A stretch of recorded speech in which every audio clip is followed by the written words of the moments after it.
It's so funny. I mean, I remember being very bewildered by these new thoughts. And now looking at me, I'm like, I was never meant to be a 9 to 5er ever. That's just, we have to pick miracle sized goals and then we have to work like we're going to achieve them, right? Mindset.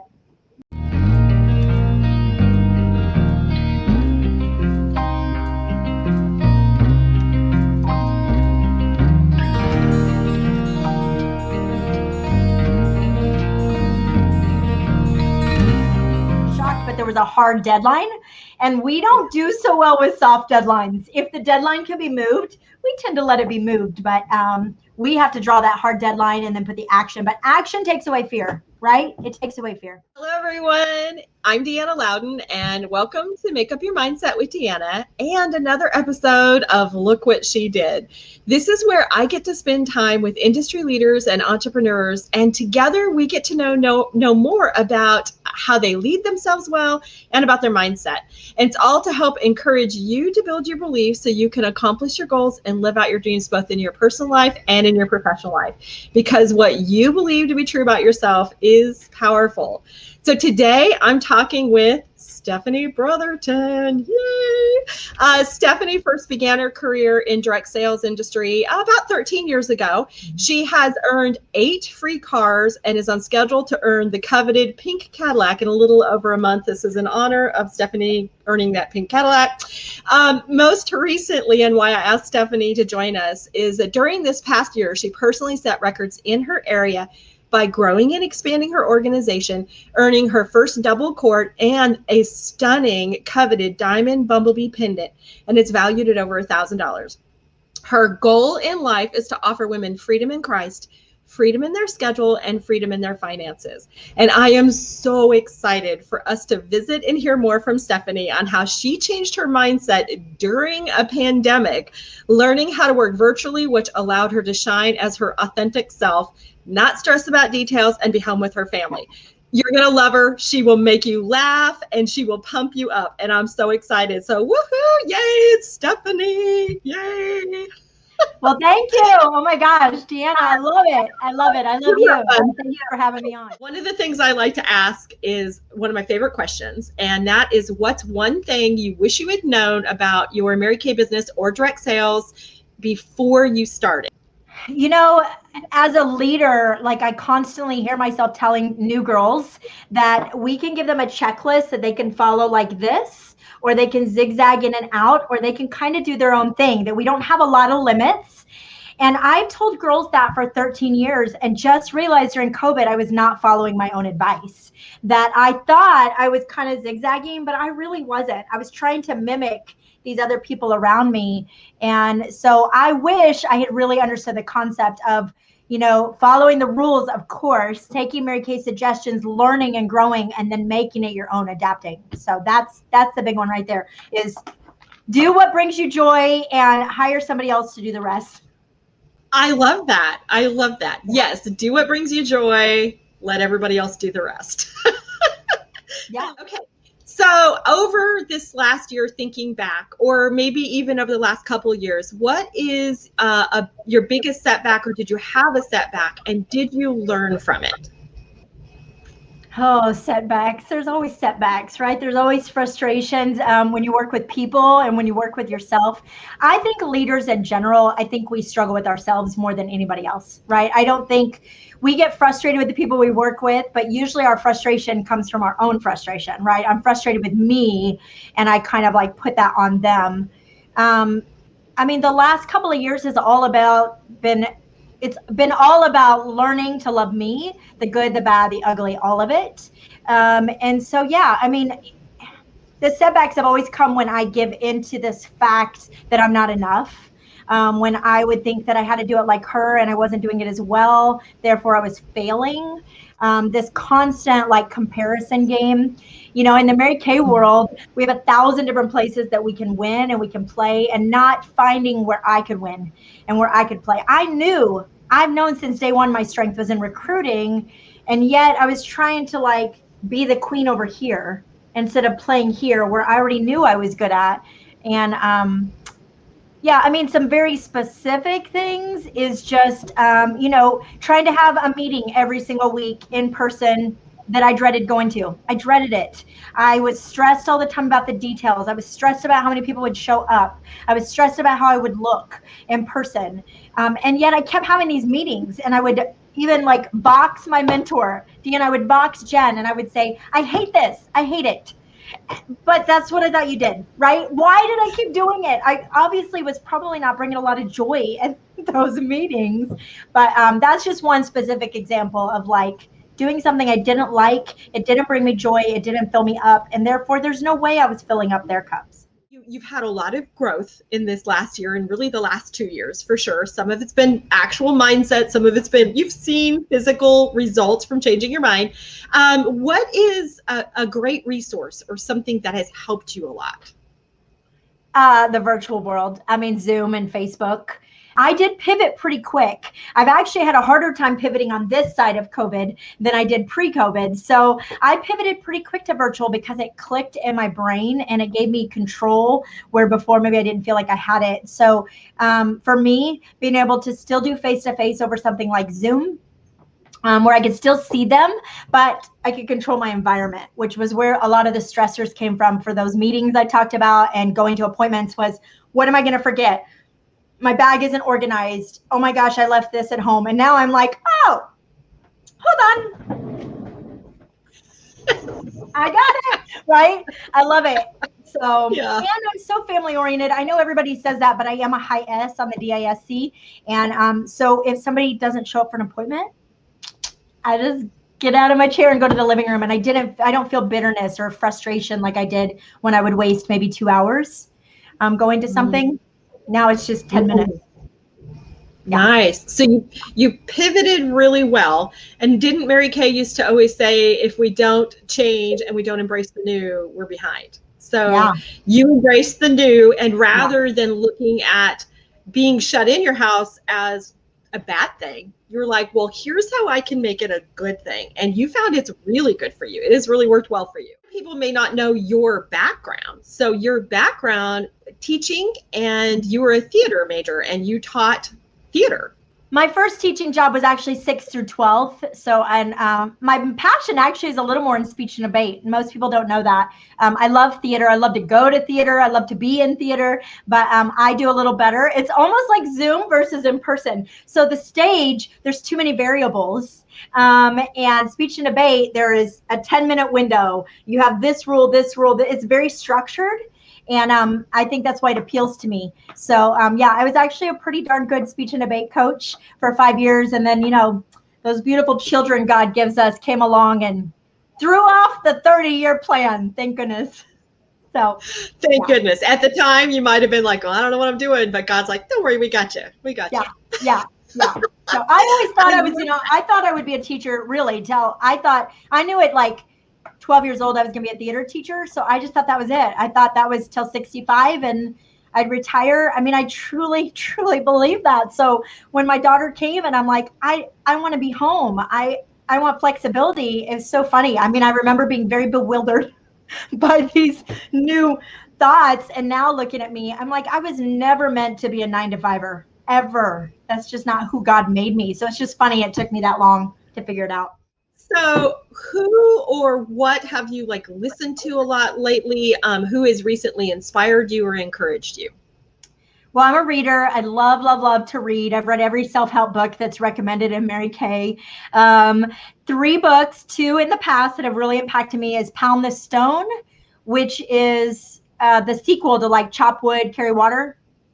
And I like Chop Wood, Carry Water, but it did not hit me the same way Pound the Stone. And it's because it was about a teenage boy, and I'm gifted with teenagers, but, and then Hal Elrod's Miracle Morning started getting me in that morning system. I did not always stick with it, just being real. The last year or 2, I got lazy during COVID, slept in most days. But I just got Hal's new book, Miracle Equation. Have you started it yet? I have not. Tell me.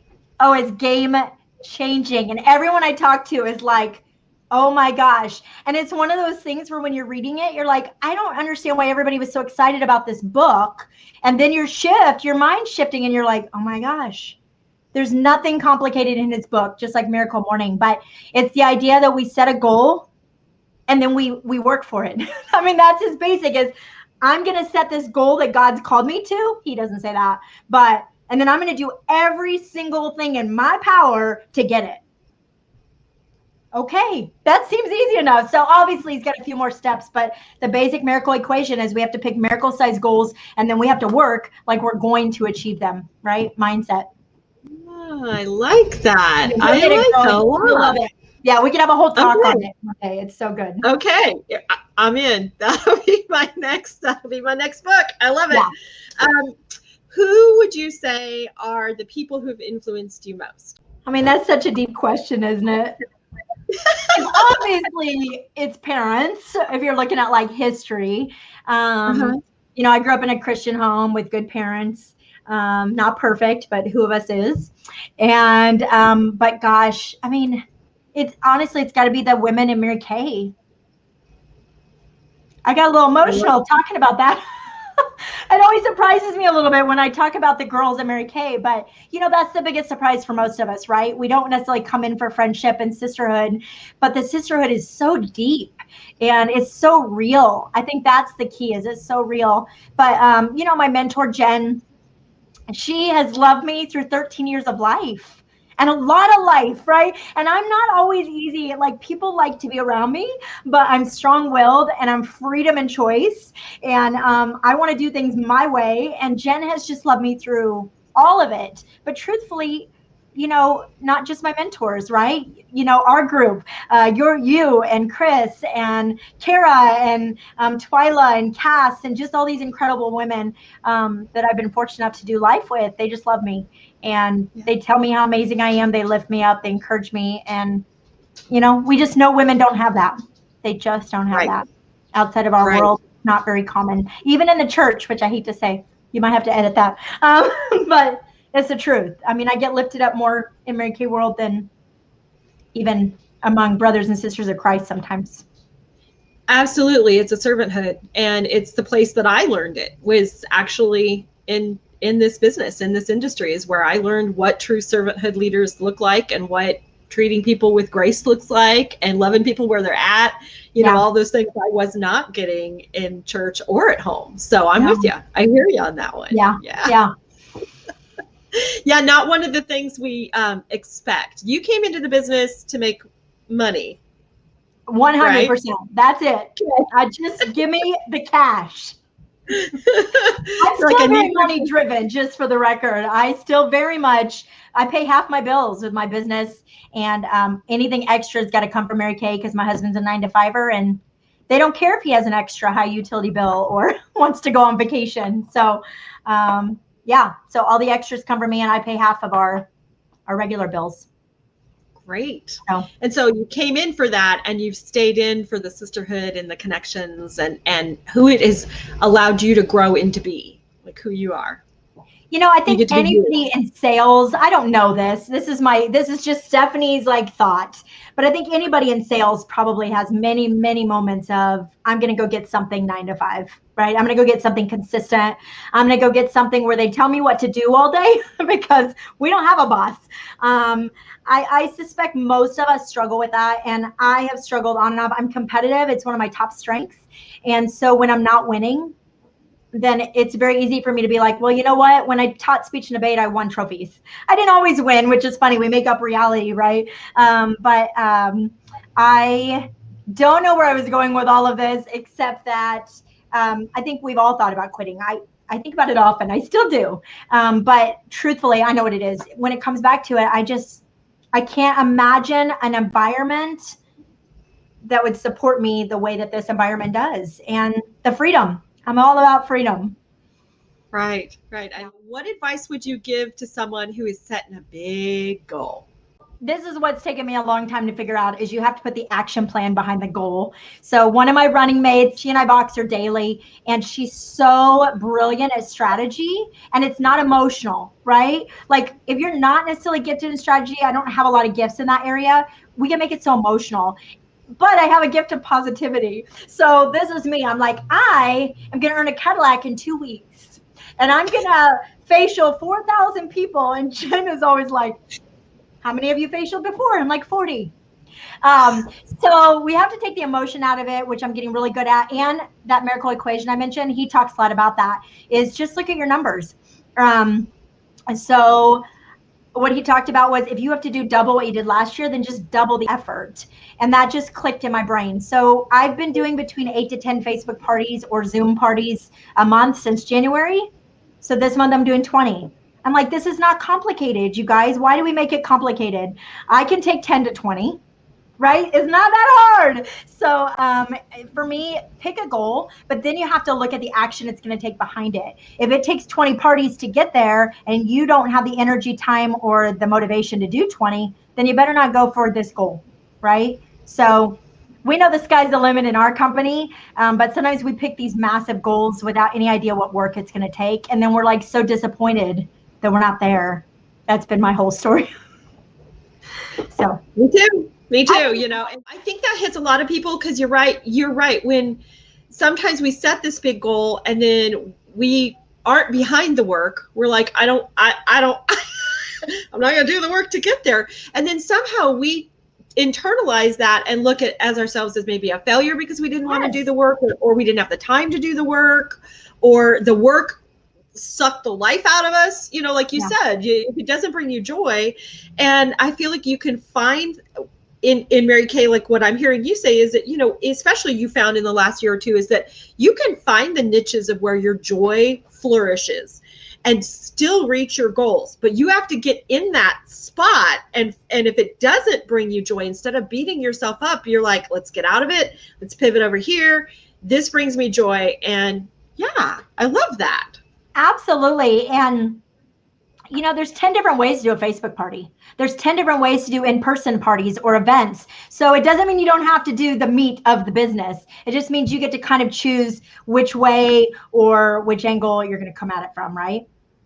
Right. Yeah. Right. I see that sometimes our business is tough. I think most sales work on a month commission. And, we're in this loving business that says, oh, well, you missed your goal. You get a new start tomorrow. And so it's really easy for us to be like, oh, well, I didn't hit it this month. But when we put action behind it, when we say 20 parties a month, and you break that down and go, okay, that means this much in sales, this much, I know that 20 parties will support how many recruits I need, how much in sales. And I have to do that every month. If I'm committed to that, then it's not December and I'm looking behind me going, what happened? Right?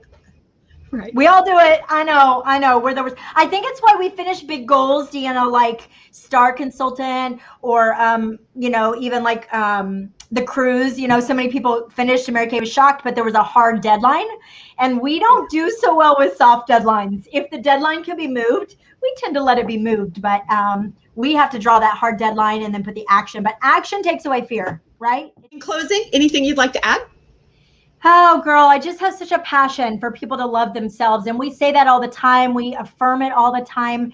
But one thing that I really I'm gonna get it on paper. I really need to get like kind of a format down. But one thing I'm encouraging women to do, or men, is to write down everything they love about themselves and everything they don't love about themselves, and then embrace both.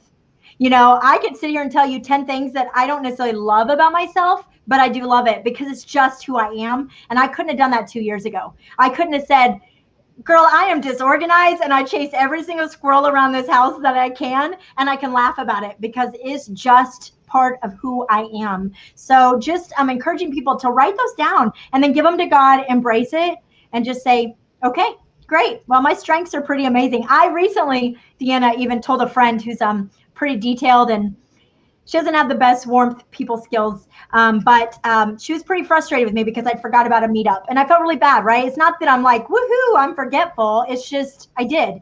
And she was very frustrated with me. And I said to her, listen, I'm really sorry. I'm not excusing my behavior, but just know that all of this good stuff you love about me, you're going to get some of this too, right? This infectious joy, this fun, this energy.